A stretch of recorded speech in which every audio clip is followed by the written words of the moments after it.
Chers camarades, c'est avec beaucoup de plaisir que nous retrouvons un 1er mai où nous pourrons passer des moments fraternels, tous ensemble, après 2 années de restrictions difficiles. Mais c'est aussi dans un contexte de lutte que nous mènerons ce 1er mai. Une lutte sur le front du pouvoir d'achat, mais aussi, et avec beaucoup d'ardeur, une lutte sur la question de nos libertés d'action. Camarades, le contexte actuel du 1er mai nous oblige à répondre à 2 questions.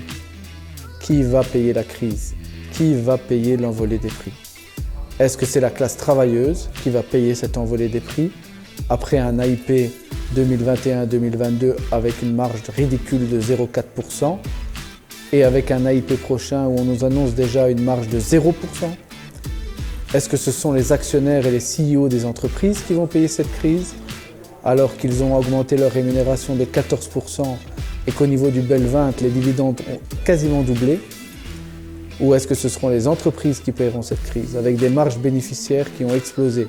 Et ce n'est pas les métallos qui le disent, c'est la BNB qui indique que non seulement les marges bénéficiaires sont à un niveau historiquement haut, mais également elles sont bien plus élevées que tous les pays limitrophes.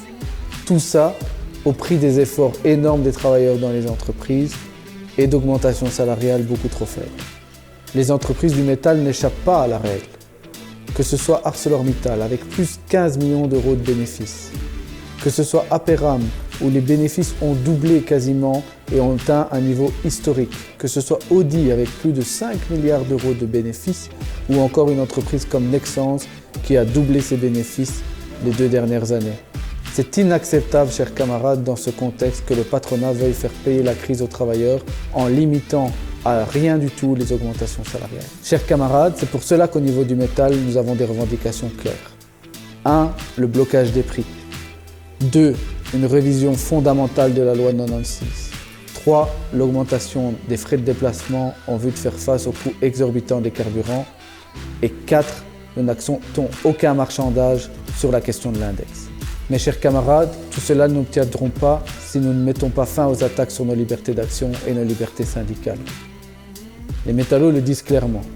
Nous ne sommes pas intimidés par la justice de classe qui essaye de mettre fin à l'action syndicale. Nous ne sommes pas non plus intimidés par le patronat et le gouvernement qui voudraient mettre les organisations syndicales dans un coin et les empêcher de se mobiliser.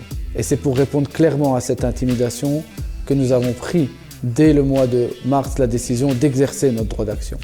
Dans les entreprises du métal, de nombreuses actions ont été menées à tour de rôle pour mettre en avant la problématique du pouvoir d'achat. Nous avons été ensuite nombreux au niveau des militants du métal à être présents aux actions de la FGTB le 22 avril. Je vous en remercie encore.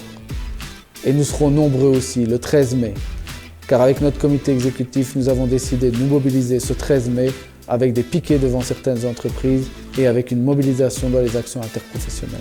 Mes chers camarades, l'objectif principal restera une mobilisation massive le 20 juin dans les rues de Bruxelles.